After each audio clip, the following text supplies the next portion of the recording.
नमस्कार, मी प्राध्यापक प्रताप भाऊसाहेब अत्रे, शिक्षणशास्त्र महाविद्यालय नाशिक। आज आपण अध्ययन आणि अध्यापन यामध्ये सूक्ष्म अध्यापन कौशल्य व अध्यापनाची तत्वे या घटकाच्या संदर्भात चर्चा करणार आहोत। सूक्ष्म अध्यापन व अध्यापनाची तत्वे। नियंत्रित परिस्थितीत विशिष्ट शिक्षक वर्तनावर लक्ष केंद्रित करणे व सराव करणे ज्या पद्धतीने शक्य होते अशा नियंत्रित सराव पद्धतींचा सूक्ष्म अध्यापन असं म्हणतात। जर आपण लक्ष दिलं तर आपल्या असं लक्षात येईल की यामध्ये परिस्थिती ही नियंत्रित केलेली असते, विशिष्ट शिक्षक वर्तनावर लक्ष केंद्रित केलेलं असतं आणि त्याचबरोबर ज्या गोष्टीचा सराव द्यायचा आहे तो सराव देण्यासाठी ही सूक्ष्म अध्यापन पद्धती वापरली जाते किंवा ही सूक्ष्म अध्यापन कौशल्य वापरली जातात। दुसरी एक व्याख्या आहे नवीन अध्यापन कौशल्य विकसित करण्यासाठी व जुनी अधिक परिणामकारक होण्यासाठी आयोजित केलेल्या छोट्या प्रमाणातील अध्यापन प्रसंग म्हणजे सूक्ष्म अध्यापन होय। बघा, या व्याख्येमध्ये आपल्याला पाहायला मिळतं की माणूस ज्यावेळेस शिकत असतो त्यावेळेस शिकत असताना नवीन अध्यापन कौशल्य ही शिकावी लागतात आणि त्यासाठी आपल्याला वेगवेगळ्या प्रकारचे प्रयत्न हे करावे लागतात। त्याचबरोबर जी काही जुनी कौशल्य आहेत ती चांगली होण्यासाठी, अधिक परिणामकारक होण्यासाठी जे काही छोट्या प्रमाणात प्रयत्न केले जातात अशा अध्यापन प्रसंगांना सूक्ष्म अध्यापन असं म्हणतात। सूक्ष्म अध्यापनाचे काही निकष आहेत, त्यामध्ये पहिला निकष आहे कौशल्य प्रधान पद्धती। जर आपण या ठिकाणी लक्षात घेतलं तर सूक्ष्म अध्यापनामध्ये कौशल्यावरती अधिक प्रमाणात नियंत्रण ठेवण्याचा प्रयत्न हा केला जातो। कौशल्याचा प्रभाव हा सूक्ष्म अध्यापनावरती आधारित असतो। आपल्याला कोणते वर्तन बदल करायचे आहे त्यानुसार सूक्ष्म अध्यापन कौशल्यामध्ये त्याचा विचार केला जातो। त्यानंतर दुसरा निकष आहे कौशल्याचा सराव। सूक्ष्म अध्यापन कौशल्यामध्ये सराव देण्याची प्रक्रिया आहे, त्यामध्ये वेगवेगळ्या कौशल्यांवरती सराव दिला जातो। त्यानंतर तिसरा निकष आहे की सूक्ष्म अध्यापन कौशल्य हे मर्यादित वेळेत पूर्ण करावे लागतात। त्यासाठी वेळ मर्यादा ही 5 ते 7 मिनिटं ही निश्चित केलेली असते आणि म्हणून कमीत कमी वेळेत आणि कौशल्यावरती लक्ष देऊन आपण हे सूक्ष्म अध्यापन कौशल्य घेत असतो। त्यानंतर चौथा निकष आहे आशयाची लांबी कमी। यामध्ये सूक्ष्म अध्यापन करताना आशय हा मर्यादित असतो, त्या ठिकाणी आशयाला सूक्ष्म अध्यापनामध्ये महत्त्व हे अतिशय कमी असलेलं आपल्याला पाहायला मिळतं। कमी आशय आणि कौशल्यावर फोकस हा महत्त्वाचा भाग हा सूक्ष्म अध्यापनामध्ये असलेला आपल्याला पाहायला मिळतो। त्यानंतर पाचवा निकष आहे एकाच कौशल्यावरती भर। सूक्ष्म अध्यापनामध्ये जी वेगवेगळी कौशल्य आहेत त्यापैकी ज्यावेळेस आपण एखाद्या कौशल्याची निवड करतो त्यावेळेस मात्र आपण एकाच कौशल्यावरती आपल्याला भर द्यावा लागतो। उदाहरणार्थ आपल्याला सज्जता प्रवर्त कौशल्य घ्यायचं आहे किंवा पाठाचा प्रारंभ कौशल्य घ्यायचं आहे तर त्यावेळेस आपल्याला फक्त पाठाचा प्रारंभ आपल्याला कशा पद्धतीने करता येईल, त्यामध्ये मग उपघटक कोणते आहेत, जिज्ञासा निर्मिती कशी करायची, पूर्वज्ञानाची उजळणी कशी करायची, अवधान केंद्रीकरण कसं करायचं, अशा त्यातील उपघटकांचाच विचार एकाच वेळेस एका कौशल्यामध्ये आपण त्याच कौशल्यातील उपघटकांचा विचार करत असतो। त्यानंतर सहावा निकष आहे विद्यार्थी संख्या ही मर्यादित असते। ज्यावेळेस आपण हे सूक्ष्म अध्यापन कौशल्याचं नियोजन केलेलं असतं त्यावेळेस आपल्याला त्या ठिकाणी विद्यार्थ्यांची संख्या ही मर्यादित करावी लागते, निश्चित करावी लागते। साधारणतः B.Ed महाविद्यालयांमध्ये ही संख्या 10 ते 12 पर्यंत असते आणि या 10 ते 12 विद्यार्थ्यांच्या संख्येमध्ये हे सूक्ष्म अध्यापन कौशल्य घेतलं जातं। त्यानंतर सातवा निकष आहे कृत्रिम वातावरण। सूक्ष्म अध्यापन कौशल्य ज्यावेळेस विद्यार्थी शिक्षक घेत असतात त्यावेळेस त्या ठिकाणी मात्र नैसर्गिक वातावरण नसतं, तर जे प्रत्यक्ष जो गट आहे त्या गटामध्ये हे मायक्रो टीचिंग घेतलं जातं आणि त्या ठिकाणी मात्र वेगवेगळ्या एकाच गटातील विद्यार्थी असतात आणि त्या ठिकाणी नैसर्गिक वातावरणाचा वापर केला जात नाही तर कृत्रिम वातावरणाचा वापर केलेला आपल्याला पाहायला मिळतो। त्यानंतर शेवटचं आहे प्रत्याभरणाची संधी। ज्यावेळेस आपण वेगवेगळ्या प्रकारची कौशल्य घेत असतो त्यावेळेस ही कौशल्य घेत असताना त्यामध्ये वेगवेगळ्या प्रकारचा फीडबॅक दिला जातो, प्रत्याभरण दिलं जातं, ज्यामध्ये काही सुधारणा करण्याची गरज आहे किंवा चांगल्या गोष्टी आहेत अशा दोन्ही गोष्टींची जाणीव ही विद्यार्थी शिक्षकांना करून दिली जाते आणि अशा पद्धतीनं हे सूक्ष्म अध्यापन कौशल्य घेतलं जातं। त्यानंतर पुढचा घटक आहे सूक्ष्म अध्यापनाचे स्वरूप। कौशल्याची तात्विक माहिती दिली जाते। ज्यावेळेस आपण हे सूक्ष्म अध्यापन घेत असतो त्यावेळेस कौशल्याची तात्विक माहिती देणं हा महत्त्वाचा भाग असतो।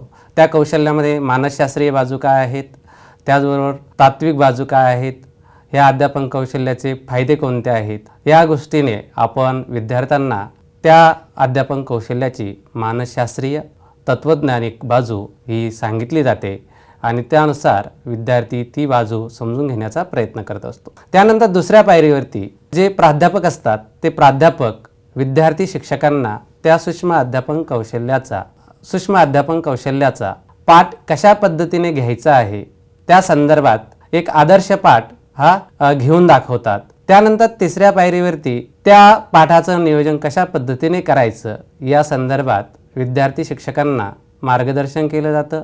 त्यानंतर मार्गदर्शन केल्यानंतर विद्यार्थी शिक्षक हे त्या पाठाचं नियोजन तयार करतात आणि मार्गदर्शकांकडून त्या पाठाचं मूल्यमापन करून घेतात आणि त्यानंतर प्रत्यक्ष अध्यापनाची प्रक्रिया सुरू होते। हे अध्यापन करत असताना या अध्यापनामध्ये विद्यार्थी शिक्षकाच्या प्रत्येक कृतीचं निरीक्षण हे प्राध्यापक करत असतात। त्यामध्ये चांगल्या गोष्टी आणि काही उणिवा राहिलेल्या असतील अशा उणिवांची नोंद केली जाते आणि त्यानंतर ते फीडबॅक किंवा प्रत्याभरण हे त्या विद्यार्थी शिक्षकाला दिले जातं। साधारणतः आपल्याला सूक्ष्म अध्यापनाचं स्वरूप अशा पद्धतीने पाहायला मिळतं।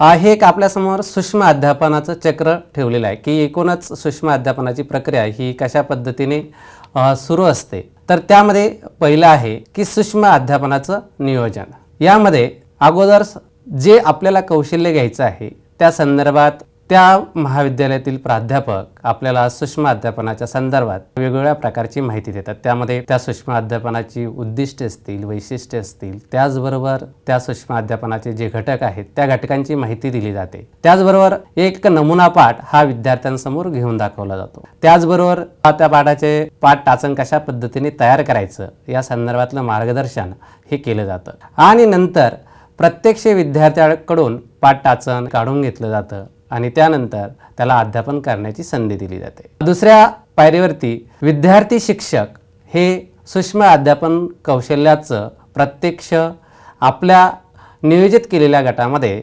अध्यापन करतात। हे अध्यापन चालू असताना जे मार्गदर्शक असतात ते मार्गदर्शक योग्य पद्धतीने योग्य उपघटकांचं निरीक्षण हे करत असतात। ज्या गोष्टी चांगल्या आहेत अशा चांगल्या गोष्टींचीही नोंद केली जाते आणि ज्या गोष्टींमध्ये काही कमतरता असेल तर अशा कमतरता असलेल्या गोष्टींचीही नोंद हे मार्गदर्शक करत असतात। हे निरीक्षण पूर्ण झाल्यानंतर विद्यार्थ्याला गटामधून त्यांच्या सहकारी विद्यार्थी शिक्षकांकडून तसेच मार्गदर्शकांकडून हे प्रत्ययभरण दिलं जातं। ते प्रत्ययभरण दिल्यानंतर विद्यार्थी शिक्षक हे पुन्हा एकदा त्या पाठाचं नियोजन करतात आणि पुनर्अध्यापनाची प्रक्रिया ही सुरू असते।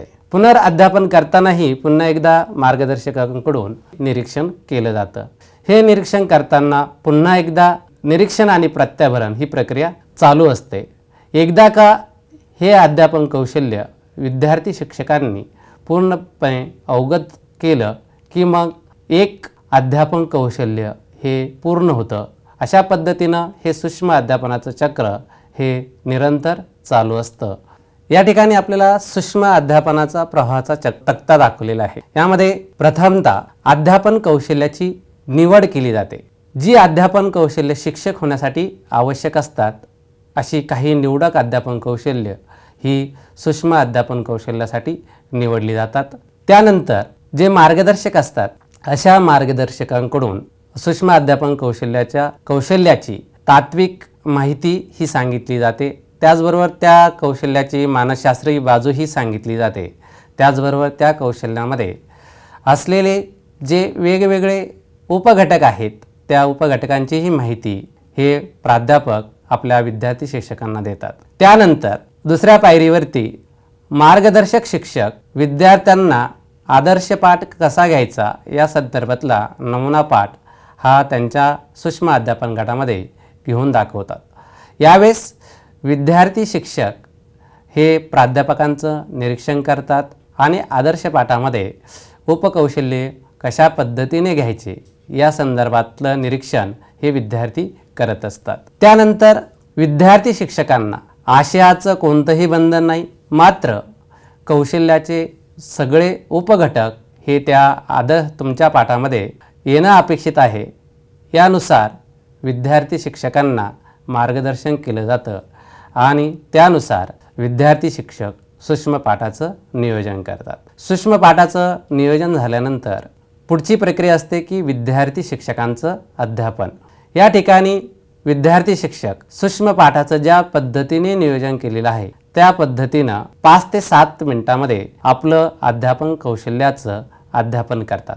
हे अध्यापन सुरू असताना मार्गदर्शक व सहकारी विद्यार्थी शिक्षक हे त्या विद्यार्थी शिक्षकाचे नोंदी करतात, निरीक्षण करतात। सकारात्मक बाजू व नकारात्मक बाजू याच्या नोंदी केलेल्या असतात। त्यानंतर त्या विद्यार्थी शिक्षकाला प्रत्याभरण दिलं जातं आणि वर्गामध्ये चर्चा केली जाते की ते अध्यापन कौशल्य आत्मसात झालं का।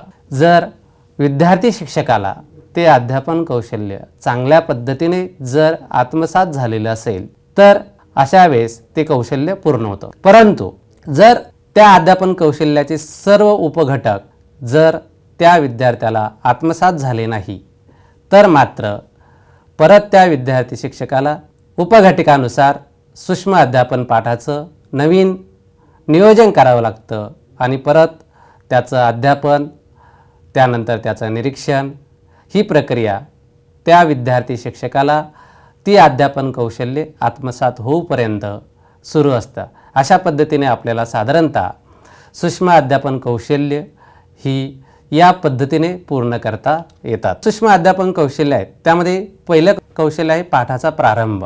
हे आपण थोडक्यात बघूया। पाठाचा प्रारंभ यामध्ये वर्गात गेल्यानंतर शिक्षकांनी पाठाची सुरुवात कशी करायची, तर यासाठी विद्यार्थी शिक्षकाला पाठाचा प्रारंभ किंवा याच कौशल्याला प्रस्तावना कौशल्य असंही म्हणतात। यामध्ये आपल्याला वेगवेगळ्या घटकांचा विचार हा करावा लागतो। त्यामध्ये पूर्वज्ञानाची उजळणी, आपल्याला एखाद्या घटकाचं अध्यापन करायचं असेल तर तो घटक शिकण्यासाठी विद्यार्थ्याला कोणतं पूर्वज्ञान अपेक्षित आहे, त्याला कोणती जिज्ञासा निर्माण करणं अपेक्षित आहे, त्याचबरोबर अवधान केंद्रित करण्यासाठी कोणकोणत्या गोष्टी करता येतील या गोष्टींचा विचार या कौशल्यामध्ये केला जातो। म्हणून जर पाठाचा प्रारंभ किंवा प्रस्तावना ही जर चांगली असेल तरच एकूण अध्यापन हे चांगलं होऊ शकतं आणि म्हणून त्या अनुषंगाने या कौशल्याचा वेगवेगळ्या घटकांचा विचार या घटकामध्ये केलेला आपल्याला पाहायला मिळतो। त्यानंतर दुसरं कौशल्य आहे कथन आणि स्पष्टीकरण। एकूणच अध्यापन चांगलं होण्यासाठी कथन आणि स्पष्टीकरण हे शिक्षकाचं चांगलं असणं गरजेचं आहे। कथन स्पष्टीकरण कौशल्यामध्ये उच्चार कसे असावे, बोलण्याची गती किती असावी, त्यानंतर विद्यार्थ्यांशी संवाद साधताना आपण कशा पद्धतीने संवाद साधला पाहिजे, त्याचबरोबर जी बोलण्याची गती आहे ती किती असावी, या आणि अशा उपघटकांचा विचार या ठिकाणी कथन स्पष्टीकरणामध्ये केला जातो। त्यानंतर तिसरं कौशल्य आहे प्रश्न कौशल्य। सूक्ष्म अध्यापनामध्ये या कौशल्याचा प्रामुख्याने विचार केला जातो। यामध्ये विद्यार्थी शिक्षकांना प्रश्न कशा पद्धतीने विचारायचे, प्रश्न विचारण्याची गती कशी असली पाहिजे, प्रश्नाची निर्मिती कशी करायची, प्रश्न व्याकरणदृष्ट्या कसे विचारायचे, त्याचबरोबर प्रश्न निसंदिग्ध कसे विचारायचे, अशा वेगवेगळ्या संदर्भात या कौशल्यामध्ये चर्चा केलेली आपल्याला पाहायला मिळते। त्यानंतर चौथं कौशल्य आहे चेतक विविधता। यामध्ये जे प्रशिक्षणार्थी असतात किंवा विद्यार्थी शिक्षक असतात, या विद्यार्थी शिक्षकांना शिक्षक होण्यासाठी आपण ज्या विद्यार्थ्यांना शिकवणार आहोत त्या विद्यार्थ्यांची अवधान कक्षा ही आपल्याला या ठिकाणी विचारात घ्यावी लागते। बऱ्याच वेळेस आपल्याला असं लक्षात येतं की जो लहान वयोगट असतो त्या लहान वयोगटामध्ये विद्यार्थ्यांची अवधान कक्षा ही कमी असते। अशा वेळेस आपण जर एकमार्गी अध्यापन जर केलं तर मात्र ते अध्यापन हे प्रभावी आणि परिणामकारक होत नाही। अशा वेळेस मात्र आपल्याला वेगवेगळ्या चेतकांचा या ठिकाणी वापर करावा लागतो। त्यामध्ये वेगवेगळ्या प्रकारची शैक्षणिक साधने वापरावी लागतात। त्याचबरोबर आपली जी ज्ञानेंद्रिय आहेत, पंच ज्ञानेंद्रिय, कान असेल, नाक असेल, डोळा असेल, त्याचबरोबर त्वचा आहे, जीभ आहे, की जे ज्ञान ग्रहण करू शकतात, अशा ज्ञानेंद्रियांना ज्ञान ग्रहण करण्याची संधी ही आपण आपल्या या चेतक विविधता कौशल्यामधून विद्यार्थ्यांना देत असतो आणि म्हणून अध्यापनामध्ये या चेतक विविधता कौशल्याचा आपल्याला मोठ्या पद्धतीने वापर करावा लागतो। त्यानंतर 5वं कौशल्य आहे प्रबलन। वर्गामध्ये जे विद्यार्थी असतात या विद्यार्थ्यांना प्रेरणा देण्यासाठी किंवा मोटिवेशन करण्यासाठी हे प्रबलन कौशल्य महत्त्वाचं असतं। ज्यावेळेस विद्यार्थी आपल्याला प्रतिसाद देतात, शिक्षकांनी सुद्धा विद्यार्थ्यांना सकारात्मक प्रतिसाद देणं गरजेचं असतं, त्यासाठी आपल्याला प्रबलन कौशल्य हे महत्त्वाचं ठरतं। त्यानंतर पुढचं कौशल्य आहे शैक्षणिक साधनांचा वापर। ज्यावेळेस आपण शिक्षक म्हणून अध्यापनासाठी जातो किंवा तयार होत असतो त्यावेळेस आपल्याला कोणत्याही घटकाचं अध्यापन जर करायचं असेल तर शैक्षणिक साधनांचा योग्य पद्धतीने वापर करणं गरजेचं असतं।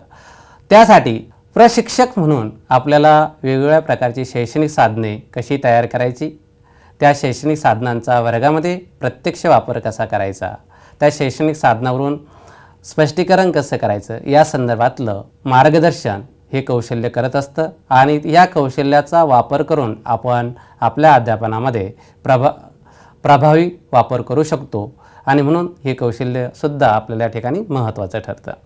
त्यानंतर 7वं कौशल्य आहे फलकलेखन। फलकलेखन कौशल्यामध्ये 2 अक्षरामध्ये अंतर किती असावं, अक्षराचा आकार किती मोठा असावा, त्याचबरोबर रंगसंगती कशी असावी, फलकलेखनाचे नियम कोणते आहेत या संदर्भातलं मार्गदर्शन हे फलकलेखन कौशल्यामध्ये केलं जातं।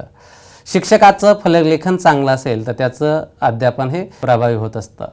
ज्यावेळेस विद्यार्थी शिक्षक हे शिक्षक प्रशिक्षणासाठी प्रवेश घेतात त्यावेळेस मात्र ह्या विद्यार्थ्यांना फलकावरती लिहिण्याचा सराव नसतो आणि म्हणून फलकावर लिहिण्याचा सराव होण्यासाठी हे कौशल्य महत्त्वाचं असतं। 8वं कौशल्य आहे उदाहरण व दाखल्यांचा वापर। कोणताही घटक आपल्याला या ठिकाणी स्पष्ट करायचा असेल तर कोणकोणत्या प्रकारची उदाहरणं द्यायची, उदाहरणांची निर्मिती कशी करायची, योग्य आशयाला अनुसरून योग्य उदाहरणे कशा पद्धतीने द्यायची, त्याचबरोबर योग्य दाखल्यांचा वापर कसा करायचा।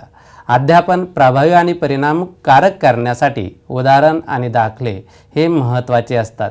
योग्य उदाहरणांची निवड ही शिक्षकाला करता येणं गरजेचं आहे आणि म्हणून हा अध्यय अनुभव देण्यासाठी हे कौशल्य महत्त्वाचे ठरतात। पुढचं कौशल्य आहे समारोप। समारोप कौशल्यामध्ये पाठाचं एकूण पूर्वज्ञानाची उजळणीपासून प्रत्यक्ष कालावधीमध्ये झालेलं अध्यापन आणि पुढे आपल्याला काय शिकायचं आहे या संदर्भातलं मार्गदर्शन हे या समारोप कौशल्यामध्ये असतं आणि म्हणून जसा पाठाचा प्रारंभ हा चांगला असतो त्याच पद्धतीने समारोप हा सुद्धा चांगला असणं गरजेचं असतं। 21व्या शतकातील जी अध्यापन कौशल्य आहेत ती भारतीय ज्ञान प्रणालीसाठी आपल्याला कसे उपयुक्त ठरू शकतात। जर आपण 21व्या शतकामध्ये जर बघितलं तर भारतीय ज्ञान प्रणाली किंवा भारतीय ज्ञान परंपरा ही वेद, उपनिषदे, आयुर्वेद, योगा, ज्योतिष, गणित, भाषा, स्थापत्यशास्त्र, कला आणि तत्वज्ञान यासारख्या विविध पारंपरिक शाखांवर आधारित आहे। 21व्या शतकातील अध्यापन कौशल्य ही भारतीय ज्ञान प्रणालीसाठी आपल्याला अधिक प्रभावी बनू शकतात कारण त्या माध्यमातून आधुनिक तंत्रज्ञान आणि पारंपरिक शिक्षण यांचा योग्य समन्वय साधता येईल आणि म्हणून त्या अनुषंगाने आपल्याला 21व्या शतकातील अध्यापन कौशल्यांचा विचार करावा लागतो। त्यामध्ये पहिलं अध्यापन तत्व आहे तंत्रज्ञान स्नेही अध्यापन आणि भारतीय ज्ञान प्रणाली। त्यामध्ये बघा भारतीय ग्रंथ आणि पारंपरिक शास्त्राचे डिजिटायझेशन आणि ऑनलाईन शिक्षण यासाठी आजच्या शिक्षकाला तंत्रज्ञानाची कौशल्यही आत्मसात करावी लागतील। जर आजचा शिक्षक हा जर तंत्रज्ञान जर शिकला नाही तर भविष्यामध्ये अशा शिक्षकाला आपलं अध्यापन करणं अशक्य होऊन जाईल आणि म्हणून तंत्रज्ञानाचा चांगल्या पद्धतीने उपयोग हा करता येणं गरजेचं आहे। ई लर्निंग प्लॅटफॉर्मद्वारे आपल्याला वेद, योग, आयुर्वेद यासारखी प्राचीन शास्त्रे ही जागतिक स्तरावरती पोहोचवता येतील आणि त्यासाठी आपल्याला तंत्रज्ञान या कौशल्याचा सराव चांगल्या पद्धतीने करून ती तंत्र किंवा ती कौशल्य ही आपल्याला अवगत करावी लागतील। जगामध्ये आज आपल्याला वेगवेगळ्या प्रकारची डिजिटल ग्रंथालय पाहायला मिळतात, त्याचबरोबर वेगवेगळ्या प्रकारची मूक कोर्सेस आहे, AI आधारित शिकवणी आहे की ज्यामध्ये तंत्रज्ञानाचा मोठ्या प्रमाणात वापर केला जातो आणि म्हणून शिक्षक म्हणून आपल्याला तंत्रज्ञान हे कौशल्य, तंत्रज्ञानाचा वापर करण्याचं कौशल्य हे आपल्याला अवगत करावं लागेल. त्यानंतर दुसरं कौशल्य आहे सृजनशील आणि अभिनव विचारसरणी. सृजनशीलता ही प्रत्येक व्यक्तीमध्ये असते, परंतु आज आपल्याला शिक्षक म्हणून आपल्या सृजनशीलतेचा वापर हा आपल्याला प्रभावी अध्ययन आणि अध्यापन करण्यासाठी वापरावा लागेल. प्राचीन शिक्षण पद्धतीमध्ये आणि आधुनिक शिक्षणाचं एकत्रीकरण करण्यासाठी ही सृजनशीलता ही आपल्याला उपयुक्त ठरू शकते. जुन्या काळामध्ये गुरुकुल शिक्षण प्रणालीतून मिळणाऱ्या नैतिक मूल्यांना आधुनिक अभ्यासक्रमात समाविष्ट करण्यासाठी ही सृजनशीलता आपल्याला महत्त्वाची ठरणार आहे. 21व्या शतकामध्ये आपल्याला शिक्षक म्हणून भारतीय ज्ञान परंपरा आहे, ती ज्ञान परंपरा जर आपल्याला वापरायची असेल तर शिक्षक म्हणून आपली सृजनशीलता ही आपल्याला विकसित करावी लागेल. त्याचबरोबर आपल्यामध्ये असलेली जी अभिनव विचारसरणी आहे तिचाही आपल्याला विचार करावा लागेल. आज समाजामध्ये आपल्याला पाहायला मिळतं की वेगवेगळ्या पौराणिक कथांमधून समस्या सोडवण्याचं तंत्र हे भारतीय ज्ञान प्रणालीमध्ये आहे. आज जर आपण बघितलं तर रामायण, महाभारत यातील ज्या वेगवेगळ्या कथा आहेत त्या कथांमधून आपल्याला सृजनशीलता आणि अभिनव विचारसरणी कशा पद्धतीने विकसित करता येईल याचाही विचार आपल्याला शिक्षक म्हणून करता येईल. तिसरं कौशल्य आहे संवाद आणि सहयोग कौशल्य. भारतीय ग्रंथांमध्ये संवाद कौशल्यावरती विशेष भर दिलेला आपल्याला पाहायला मिळतो. यामध्ये हितोपदेश आणि पंचतंत्र जे आहे त्यामध्ये प्रभावी संवाद कौशल्य कसे असावे, एकमेकांशी आपण संवाद कशा पद्धतीने चांगला साधला तर आपल्याला ज्ञानाची निर्मिती कशा पद्धतीने करता येते, ज्ञान निर्मितीमध्ये चांगले संवादाचं महत्त्व काय आहे हे यातून अधोरेखित होतं.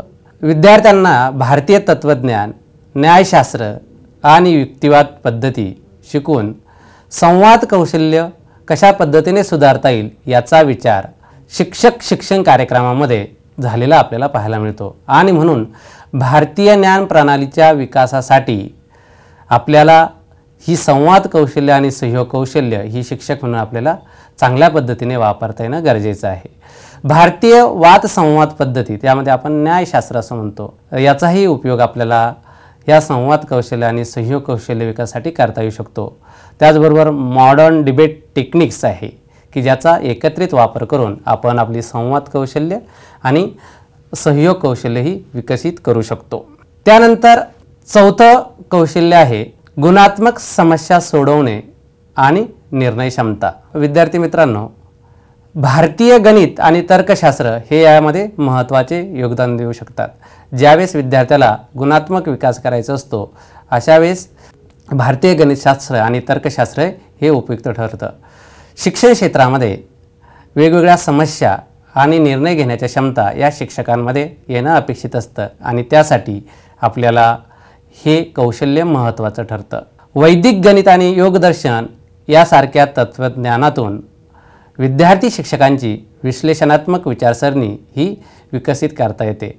यासाठी काही उदाहरणं सांगितलेली आहेत. यामध्ये आर्यभट्ट, भास्कराचार्य यांच्या गणितीय पद्धतीचा वापर करून आपण नवनवीन प्रकारची संशोधनं करू शकतो आणि त्यातूनच गुणात्मक समस्या सोडवणे आणि निर्णय क्षमता या विद्यार्थ्यांच्या विकसित करू शकतो. आणि म्हणून त्या अनुषंगाने सुद्धा आपल्याला या कौशल्याचा सुद्धा आपल्याला या ठिकाणी विचार करावा लागतो. त्यानंतर पाचवं अध्यापन कौशल्य आहे समुपदेशन आणि मानसिक आधार.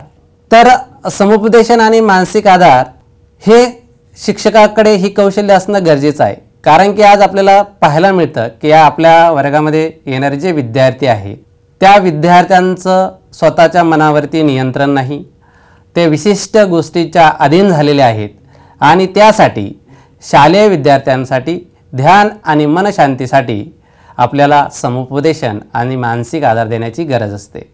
या विद्यार्थ्यांना मानसिक आधार देण्यासाठी हे विद्यार्थी शिक्षकाकडे लक्ष देऊन आहेत आणि म्हणून जर 21व्या शतकात आपल्याला प्रभावी आणि परिणामकारक शिक्षक म्हणून जर समोर यायचं असेल तर आपल्याकडे समुपदेशन आणि मानसिक आधार देण्याचं कौशल्य हे असलं पाहिजे. त्यासाठी भारतीय योग, ध्यान, आयुर्वेद यामधून मानसिक स्वास्थ्य कशा पद्धतीने सुधारता येईल याचाही विचार आपल्याला या ठिकाणी करावा लागेल। आजच्या काळामध्ये जर आपण बघितलं तर आपल्याला अनेक प्रकारच्या समस्या या विद्यार्थ्यांमध्ये जाणवतात। उदाहरणार्थ आज आपल्याकडे जे विद्यार्थी आहेत ते विद्यार्थी हे मोबाईलच्या खूप आहारी गेलेले आहेत आणि अशा वेळेस या मुलांना त्या मोबाईलपासून दूर करून एकूणच शिक्षण पद्धतीमध्ये त्यांना समाविष्ट जर करायचं असेल तर अशा वेळेस शिक्षकाने त्या मुलांना मानसिक आधार देणं, समुपदेशन करणं हे महत्त्वाचं असतं आणि म्हणून त्यासाठी ही कौशल्य शिक्षकाला अवगत होणं गरजेचं आहे। आपल्या भगवद्गीता आणि पतंजली योग सूत्रामधून मानसिक शांती आणि ध्येय साध्य करण्याच्या संकल्पनांचा उपयोग भारतीय ज्ञान प्रणालीमध्ये केलेला आपल्याला पाहायला मिळतो। त्याचा उपयोग आपल्याला समुपदेशन आणि मानसिक आधार या कौशल्याच्या विकासासाठी करता येऊ शकतो आणि म्हणून जर आपण बघितलं तर एकूणच आपली भारतीय ज्ञान परंपरा ही 21व्या शतकातील कौशल्यांना कशा पद्धतीने मदत करताना दिसते। 6वं कौशल्य आहे आंतरराष्ट्रीय दृष्टिकोन आणि भारतीय तत्त्वज्ञान। या कौशल्याचा ज्यावेळेस आपण विचार करतो त्यावेळेस भारतीय विचारधारा ही जागतिक स्तरावरती आपल्याला पोहोचवायची आहे आणि त्यासाठी भारताची जी ज्ञान परंपरा आहे ती भारतीय ज्ञान परंपरा आपल्याला जर विकसित करायची असेल तर आपल्याला आपला आंतरराष्ट्रीय दृष्टिकोन हा विकसित करावा लागेल। आपण फक्त आपल्यापुरतं बघत राहिलो किंवा आपण मर्यादित क्षेत्रामध्ये आपण काम करत राहिलो तर आपल्या भारतीय ज्ञानाचा जगाला कोणत्याही पद्धतीने उपयोग होणार नाही। आपल्याला जर आंतरराष्ट्रीय स्तरावरती पोहोचायचं असेल, आपले पंतप्रधान माननीय नरेंद्र मोदी साहेब यांचे उद्दिष्ट जर आपल्याला पूर्ण करायचे असेल तर आपल्याला आपला भारत देशाला पुढे घेऊन जाण्यासाठी आंतरराष्ट्रीय दृष्टिकोन हा विकसित करावा लागेल। हा दृष्टिकोन आपल्या शिक्षकांमध्ये येण्यासाठी आपल्याला विद्यार्थी शिक्षकांना आपल्याला प्रोत्साहन द्यावं लागेल आणि त्यासाठी भारतीय विचारधारा जागतिक स्तरावरती शिक्षण क्षेत्रात कशा पद्धतीने लागू करता येईल याचा विचार हा आपल्याला करावा लागेल। त्यासाठी भारतीय ज्ञान परंपरेमध्ये योग, आयुर्वेद, संस्कृत भाषा शिकण्यासाठी वेगवेगळ्या प्रकारचे अभ्यासक्रम आहेत। त्या अभ्यासक्रमाची जाणीव ही आपल्याला आपल्या विद्यार्थी शिक्षकांना करून द्यावी लागेल। जे आपले विद्यार्थी शिक्षक आहेत त्या विद्यार्थी शिक्षकांना जर या वेगवेगळ्या भारतीय परंपरांची माहिती करून दिली तर ही परंपरा जपण्याचं काम हे विद्यार्थी शिक्षक करू शकतात आणि आपल्या विद्यार्थ्यांमध्ये ते रुजवण्याचा प्रयत्न करू शकतात। भारतीय ग्रंथातील ज्ञान हे जागतिक शिक्षण प्रणालीशी जोडून आपण वेगवेगळ्या प्रकारचं संशोधन हे करू शकतो आणि म्हणून त्या अनुषंगाने आपल्याला या ठिकाणी आंतरराष्ट्रीय दृष्टिकोन आणि भारतीय तत्त्वज्ञान हे कशा पद्धतीने या कौशल्याचा आपल्याला कशा पद्धतीने विकास करता येईल याचाही विचार आपण हा करणं गरजेचं आहे। त्यानंतर 7वं कौशल्य आहे संगणकीय साक्षरता आणि डेटा विश्लेषण। खरं तर आजच्या काळामध्ये संगणक साक्षरता ही अतिशय महत्त्वाची आहे। संगणकामध्ये वेगवेगळ्या गोष्टींचा वापर हा शिक्षणामध्ये करता येतो। आज आपण जर संगणकाचा जर विचार केला तर आपल्या लक्षात येईल की संगणकाने सर्व क्षेत्रामध्ये विकास केलेला आहे आणि त्याच पद्धतीने शिक्षण क्षेत्रामध्येही आज संगणक मोठ्या प्रमाणात वापरला जातो। त्या दृष्टिकोनातून जे विद्यार्थी शिक्षक आहेत त्या विद्यार्थी शिक्षकांना संगणक साक्षरता करण्यासाठी आपण प्रलोभन दिलं पाहिजे, प्रबोधन केलं पाहिजे।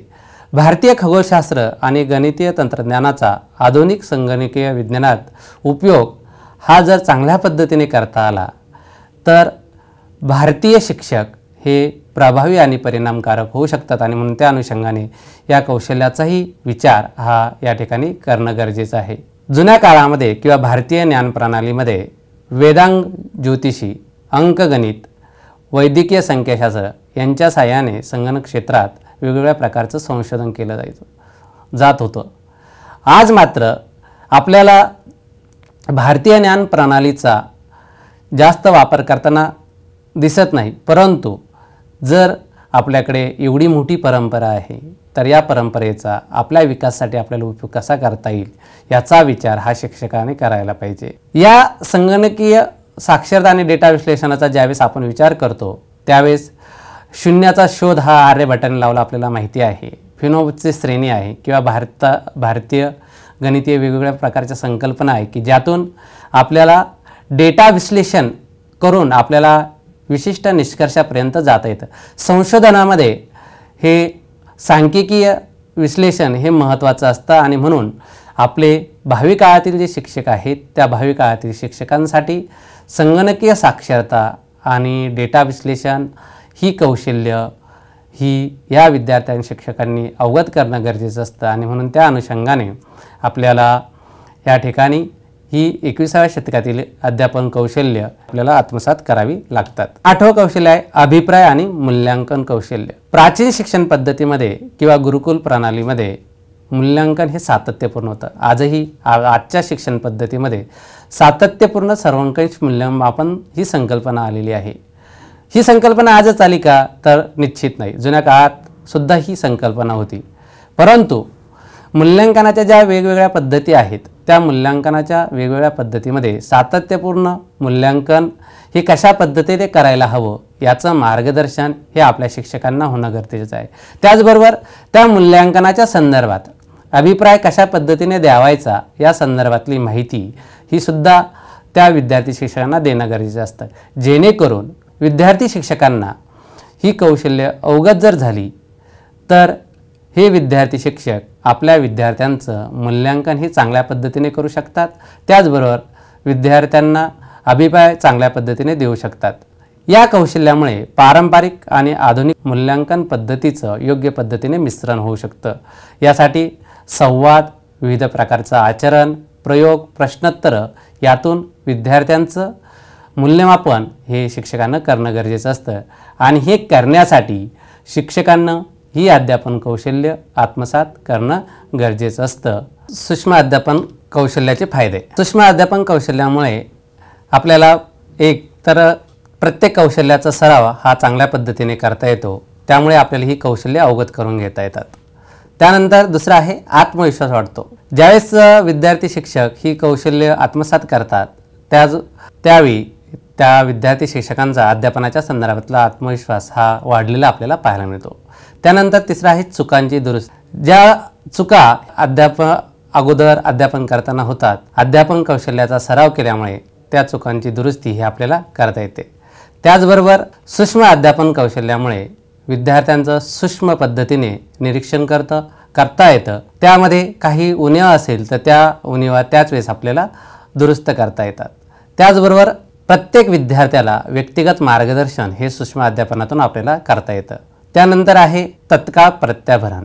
ज्यावेळेस सूक्ष्म अध्यापन कौशल्यामध्ये विद्यार्थी शिक्षक हे पाठ घेत असतात किंवा पाठाचं अध्यापन करत असतात, त्यावेळेस विद्यार्थ्यांमध्ये झालेल्या ज्या काही चुका असतात त्या चुका दुरुस्त करण्यासाठी त्या विद्यार्थी शिक्षकांना प्रत्याभरण दिलं जातं आणि त्या विद्यार्थ्यांकडून त्या सुधारणा करून घेण्याचा प्रयत्न हा केला जातो। 7वा फायदा आहे की सूक्ष्म अध्यापन कौशल्यामध्ये एकाच कौशल्यावरती लक्ष केंद्रित केल्यामुळे विद्यार्थी शिक्षक बाकीच्या कौशल्यांचा या ठिकाणी विचार करत नाही आणि एकच कौशल्य हे तो रुजवण्याचा प्रयत्न करतो। 8वा आहे सेवांतर्गत प्रशिक्षणात उपयोग। ज्यावेळेस विद्यार्थी शिक्षक हे वेगवेगळ्या शाखांमधून प्रशिक्षणासाठी प्रवेश घेतात त्यावेळेस सेवांतर्गत प्रशिक्षण देण्यासाठी ही अध्यापन कौशल्य ही उपयुक्त ठरत असतात। अध्यापनाची तत्वे, प्रिन्सिपल्स ऑफ टीचिंग।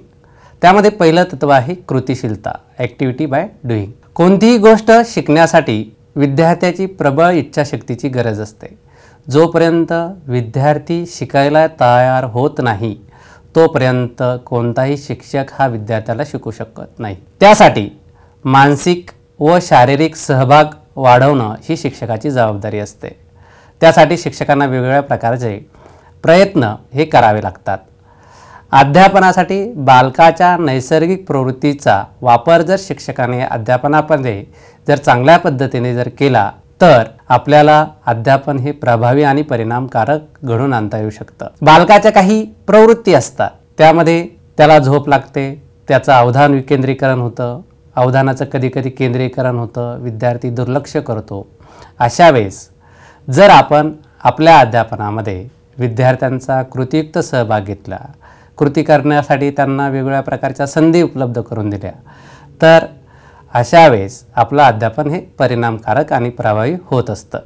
त्यासाठी शिक्षकाने या तत्वाचा वापर करताना कृतिशील अध्यापन पद्धतींचा वापर केला पाहिजे। यामध्ये प्रकल्प पद्धत आहे। विद्यार्थ्यांना छोटे छोटे प्रोजेक्ट दिले, त्यांना प्रश्न विचारले, त्यांना वेगवेगळ्या प्रकारच्या भूमिका करायला लावल्या तर विद्यार्थी हा अध्यापनामध्ये सक्रिय सहभाग होईल आणि त्यातूनच आपल्या अध्यापनाची जी उद्दिष्ट आहेत ती उद्दिष्ट आपल्याला चांगल्या पद्धतीने साध्य करता येतील आणि म्हणून त्या अनुषंगाने कृतिशीलता ही अतिशय महत्त्वाची असलेली आपल्याला पाहायला मिळते। दुसरं अध्यापनाचं तत्व आहे मोटिवेशन, प्रेरणा।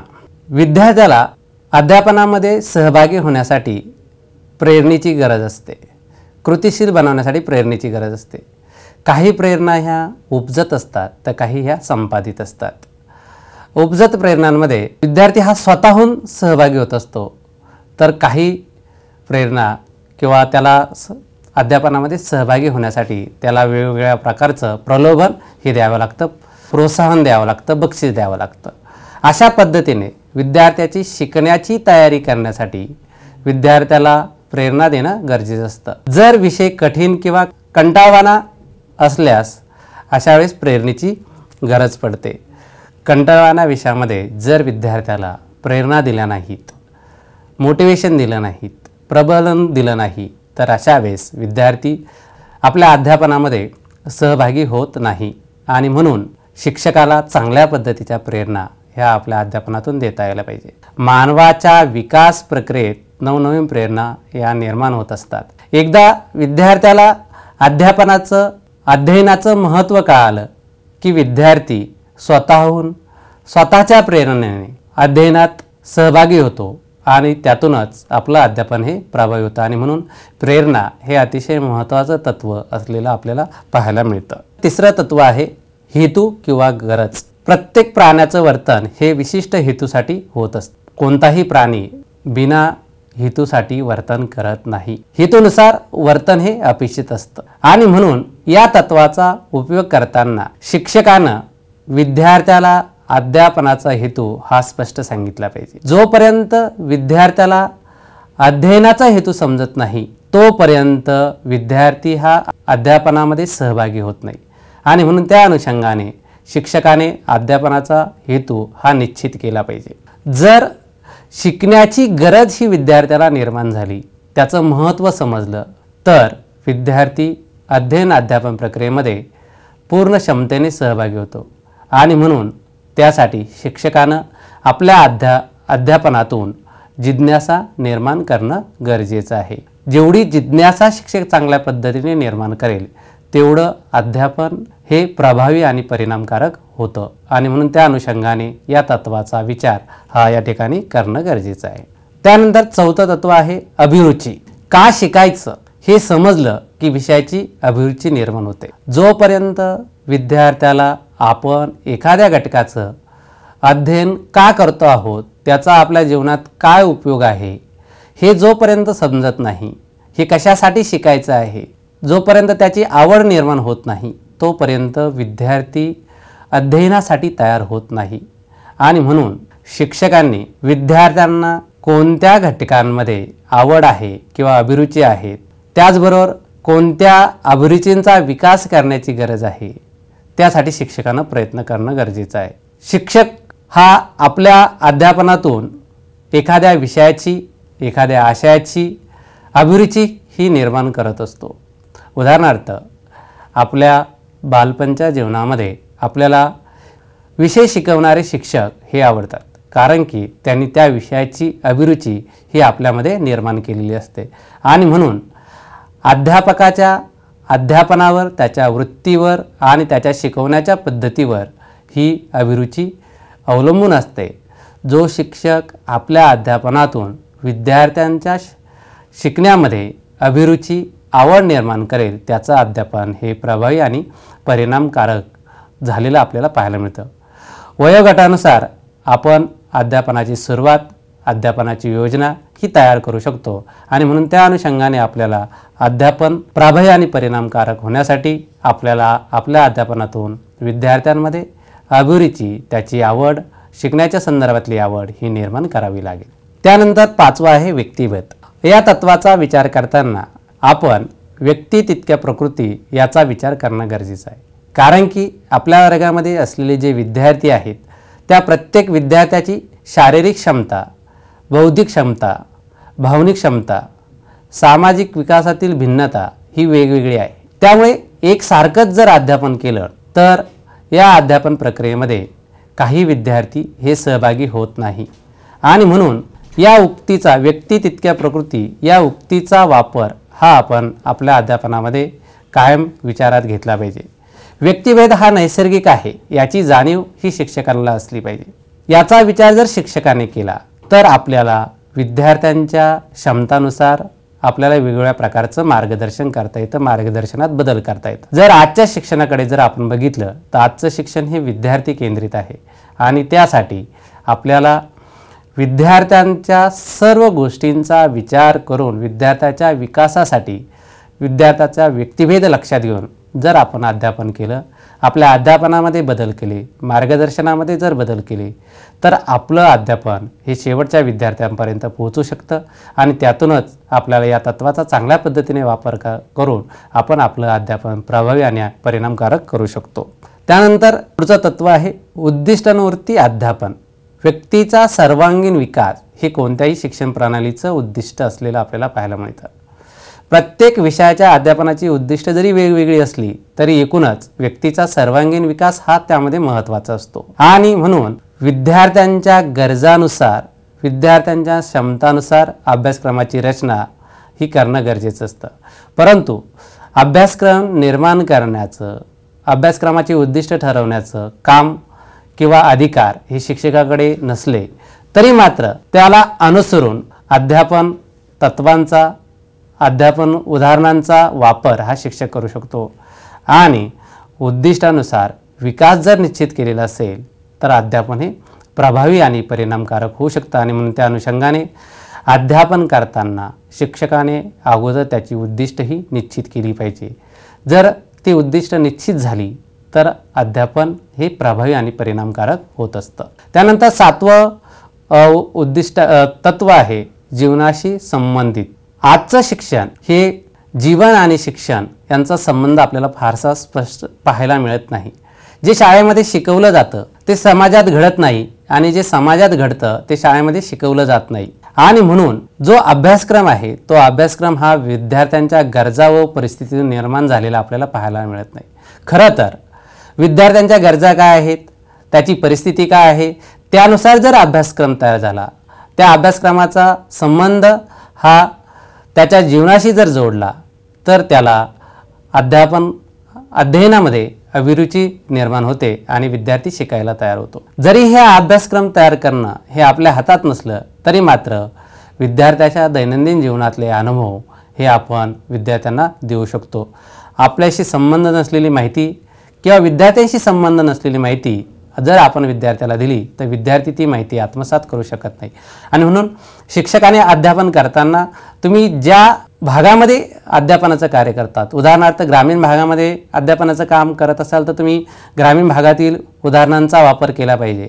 तुम्ही आदिवासी भागामध्ये काम करत असाल अध्यापनाचं तर त्या ठिकाणी तुम्ही त्या ठिकाणची उदाहरणं दिली पाहिजेत। तर जर तुम्ही शहरी भागात असाल तर शहरी भागातली उदाहरणं तुम्ही अध्यापनामध्ये वापरली पाहिजे, जेणेकरून आपण जे अध्यापन करतो किंवा जी उदाहरणं दाखले वापरतो ती उदाहरणे दाखले ही त्याच्या जीवनाशी संबंधित असेल तर विद्यार्थी ती माहिती आत्मसात करायला तयार होतो। त्यानंतर पुढचं अध्यापन तत्व आहे सर्जनशीलता। प्रत्येक मानवामध्ये किंवा प्रत्येक व्यक्तीमध्ये सर्जनशीलता ही कमी जास्त असतेच, परंतु विद्यार्थ्यांमधील सर्जनशीलता ही शिक्षकाला ओळखता यायला पाहिजे। ती एकदा ओळखता आली तर आपल्याला तिची जोपासना करता येते। आपल्या समाजामध्ये खूप लोक असे बघायला मिळतात की त्यांच्या सृजनशीलतेमुळे ते आज जगामध्ये नावाजलेले आहेत। उदाहरणार्थ क्रिकेटवीर सचिन तेंडुलकर, शिक्षण क्षेत्रामध्ये त्याचा बुद्ध्यांक किती असेल किंवा त्याच्या इतर गोष्टी किती असतील हे काही निश्चित माहिती नाही, परंतु त्याच्यामध्ये सृजनशीलता, जी क्रिकेट खेळण्याची सृजनशीलता आहे त्या सृजनशीलतेमुळे आज तो क्रिकेटचा भगवान बनलेला आपल्याला पाहायला मिळतो आणि म्हणूनच आपल्याला आपल्या विद्यार्थ्यांमध्ये सृजनशीलता ओळखता आली की आपल्याला त्याची जोपासना करता येते। त्यासाठी आपण विद्यार्थ्यांची सृजनशीलता ओळखण्यासाठी विद्यार्थ्यांना वेगवेगळ्या प्रकारचं स्वातंत्र्य हे दिलं पाहिजे। प्रश्न विचारण्याचं स्वातंत्र्य हे आपण दिलं किंवा आपण विद्यार्थ्यांना प्रश्न विचारले तर शिक्षक विद्यार्थ्यांची सृजनशीलता ओळखू शकतात आणि त्या सृजनशीलतेनुसार आपल्याला वेगवेगळ्या प्रकारच्या अध्यापनाची रचना तयार करावी लागते, नवनिर्मिती करावी लागते, नवीन योजना तयार करावी लागते आणि त्या नवीन योजनेनुसार आपण जर अध्यापन केलं तर आपल्याला ते अध्यापन प्रभावी आणि परिणामकारक ठरतं. त्यातूनच विद्यार्थ्यांचं अध्ययन हे चांगलं होत असतं. त्यानंतर नियोजन. कोणत्याही घटकाचं नियोजन चांगलं असेल तर त्याचा शेवटही चांगला असतो. त्याच पद्धतीने अध्यापनामध्ये नियोजनाला अतिशय महत्त्व असलेलं आपल्याला पाहायला मिळतं. अध्यापनातून कोणती ध्येय व उद्दिष्ट साध्य करावायची हे अगोदर शिक्षकाला निश्चित माहिती पाहिजे.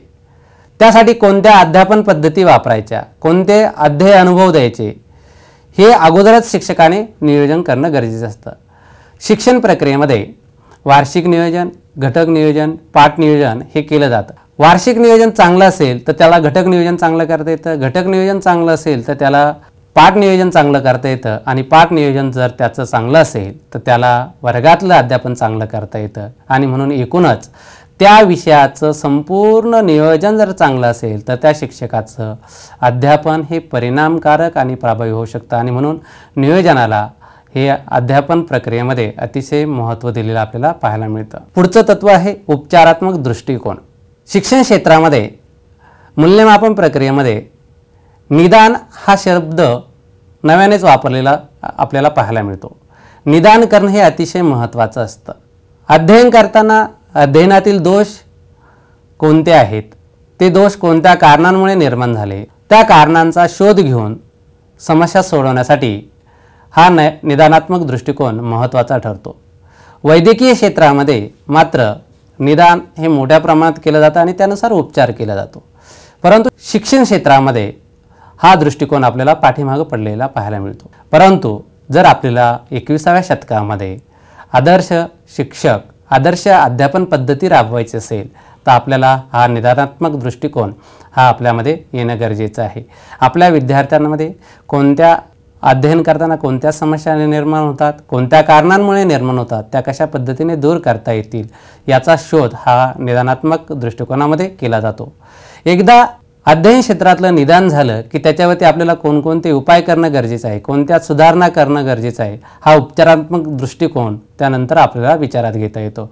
या शिक्षण तत्त्वाचा, या अध्यापन तत्त्वाचा ज्यावेळेस आपण विचार करतो त्यावेळेस निदान आणि उपचार ही दोनही गोष्ट अध्यापनासाठी अतिशय महत्त्वाची असलेली आपल्याला पाहायला मिळते. शिक्षकाने हा दृष्टिकोन जर विकसित केला किंवा हे तत्त्व चांगल्या पद्धतीने अंगीकारलं तर आपल्याला आपलं अध्यापन प्रभावी आणि परिणामकारक करता येऊ शकतं. आज आपल्याला शाळांमध्ये काही विद्यार्थी हे अध्ययनात पाठीमागे पडलेले पाहायला मिळतात. इयत्ता 8वीच्या विद्यार्थ्याला इयत्ता 5वीचं येत नाही, इयत्ता 6वीच्या विद्यार्थ्याला इयत्ता 3रीचं येत नाही. याचं कारणच आहे की आमच्या मूल्यमापन प्रक्रियेमध्ये कुठेही निदान करण्याला संधी नाही. परंतु 21व्या शतकामध्ये मात्र आपल्याला हा निदानात्मक दृष्टिकोन हा विकसित करावा लागेल, तरच आपलं अध्यापन हे प्रभावी आणि परिणामकारक होऊ शकतं. त्यानंतर पुढचं तत्त्व आहे लोकशाही वातावरण.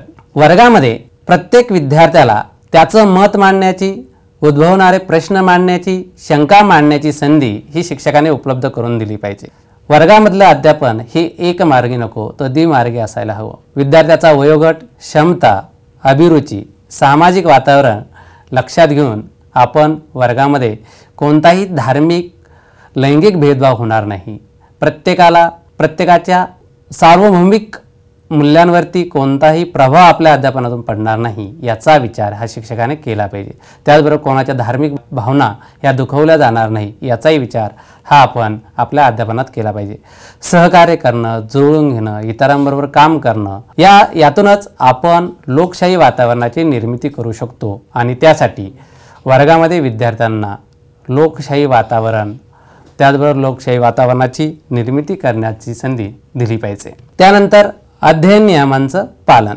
त्यामध्ये 3 नियम सांगितलेले आहेत. तयारीचा नियम किंवा सज्जतेचा नियम. अध्यापन करताना विद्यार्थी हा शिकण्यासाठी तयार आहे किंवा नाही, त्याची शारीरिक व मानसिक स्थिती शिकण्यासाठी तयारीची आहे का, त्याची इच्छाशक्ती आहे का, या सर्व गोष्टींचा विचार हा तयारीच्या नियमामध्ये केला जातो.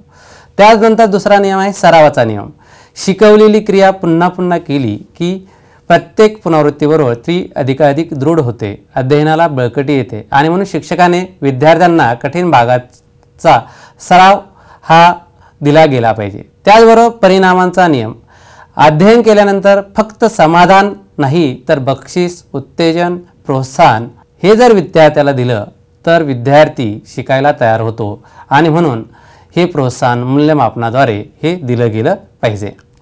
अशा पद्धतीने आज आपण सूक्ष्म अध्यापनाचे घटक, सूक्ष्म अध्यापनाचं भारतीय ज्ञानप्रणालीतील योगदान, त्याचबरोबर अध्यापनाची विविध तत्वे या घटकांचा अभ्यास केला। पुढचं अध्यापन तत्व आहे सहकार्य आणि सहानुभूती। विद्यार्थी अडचणीवर सहज मात करतात आणि त्यासाठी विद्यार्थ्यांना ज्या अडचणी आहेत त्या अडचणींमध्ये आपण शिक्षक म्हणून वेगवेगळ्या प्रकारचं सहकार्य केलं पाहिजे, सहानुभूती दाखवली पाहिजे। विद्यार्थी शिक्षक जर संबंध चांगल्या पद्धतीने विकसित झाले तर आपल्याला चांगल्या पद्धतीने त्याचा उपयोग हा आपल्या अध्यापनासाठी करता येऊ शकतो। जर विद्यार्थ्यांना शिकण्याची भीती जर शिक्षकांकडून निर्माण केली तर विद्यार्थी शिक्षण प्रक्रियेमध्ये सहभागी होत नाही आणि म्हणून शिक्षकांना कोणत्याही प्रकारचा दबाव हा अध्यापन प्रक्रियेमध्ये विद्यार्थ्यांवरती आणता कामा नये। विद्यार्थ्याची शिकण्याची भीती नष्ट झाली, विद्यार्थ्याचा आत्मविश्वास जर वाढला तर विद्यार्थी हा चांगल्या पद्धतीने अध्यापनामध्ये सहभागी होतो आणि त्यातूनच सहकार्यवृत्ती आणि सहानुभूती या तत्वांचा विकास हा विद्यार्थ्यांच्या मनातही तयार होतो आणि म्हणूनच या तत्वाचा वापर शिक्षकाने आपल्या अध्यापनामध्ये जर केला, विद्यार्थ्यांशी आपलं सहकार्य असेल, विद्यार्थ्यांच्या प्रश्नांशी आपली सहानुभूती जर असेल तर विद्यार्थी आपल्या अध्यापनामध्ये चांगल्या क्षमतेने हे सहभागी होतात आणि त्यातून अध्यापन हे चांगल्या पद्धतीने घडून येत असतं आणि म्हणून त्यासाठी या तत्वाचा विचार हा शिक्षकाने केला पाहिजे। त्यानंतर पुढचं तत्व आहे संवेदना विकसन। विद्यार्थ्याच्या अध्ययनाच्या चांगल्या सवयी विकसित करण्यासाठी विद्यार्थ्यांना आपण वेगवेगळ्या प्रकारचं संवेदनांच्या संदर्भातलं मार्गदर्शन करायला पाहिजे। संवेदना या विकासासाठी कशा पद्धतीने महत्त्वाच्या असतात याचाही विचार हा शिक्षकाकडे जर असेल तर शिक्षक त्यानुसार विद्यार्थ्यांच्या संवेदनांचा उपयोग हा आपल्या अध्यापनासाठी करू शकतो। पुढचं तत्व आहे अनुदेशनाची अचूकता। अध्यापन करताना अध्यापनात शब्दांचा वापर, भाषेचा वापर हा योग्य पद्धतीने करणं गरजेचं असतं। योग्य शब्दांचा योग्य ठिकाणी जर वापर केला नाही तर त्याचा अर्थ किंवा जो संदेश आपल्याला आपल्या अध्यापनातून विद्यार्थ्यांना द्यायचा आहे त्याचा चुकीचा अर्थ हा विद्यार्थ्यांपर्यंत पोहोचतो आणि म्हणून शिक्षकाने अध्यापन करताना भाषेचा निष्काळजीपणा अजिबात करणं गरजेचं नाही। योग्य पद्धतीने भाषेचा वापर केला पाहिजे। जर अनुदेशनात नेमकेपणा असेल तर आपल्याला योग्य ठिकाणी योग्य शब्द वापरता येतात। मराठी भाषेमध्ये होऊ शकेल, भयंकर सुंदर, अंदाजे, निश्चित सांगता येत नाही अशा शब्दांचा वापर हा शिक्षकाने अध्यापनामध्ये करू नये आणि म्हणून आपल्याला हे अध्यापन प्रभावी आणि परिणाम जर करायचं असेल तर आपल्याला अनुदेशनात जे महत्त्वाचे शब्द आहे किंवा मोजके शब्द आहे त्याच शब्दांचा वापर हा आपल्या अध्यापनामध्ये करणं गरजेचं आहे। आज आपण सूक्ष्म अध्यापन कौशल्याचं प्रभावतक्ता, उद्दिष्टे, वैशिष्ट्ये, त्याचबरोबर 21व्या शतकातील अध्यापन कौशल्ये व या 21व्या शतकातील अध्यापन कौशल्याचा भारतीय ज्ञान प्रणालीतील उपयोग, ही अध्यापन कौशल्ये भारतीय ज्ञान प्रणालीत कशा पद्धतीने वापरता येऊ शकतात या संदर्भातली माहिती बघितली। त्याचबरोबर अध्यापनाची जी वेगवेगळी तत्त्व आहेत, प्रभावी आणि परिणामकारक शिक्षक होण्यासाठी आपण या तत्वांचा जर वापर केला आपलं अध्यापन हे प्रभावी आणि परिणामकारक होऊ शकतं। आदर्श शिक्षक होण्यासाठी आपण सूक्ष्म अध्यापन कौशल्य आणि अध्यापन तत्वांचा आपल्या जीवनामध्ये उपयोग केला, ती कौशल्य आपण रुजवली तर आपण प्रभावी आणि परिणामकारक शिक्षक होऊ शकतो। धन्यवाद।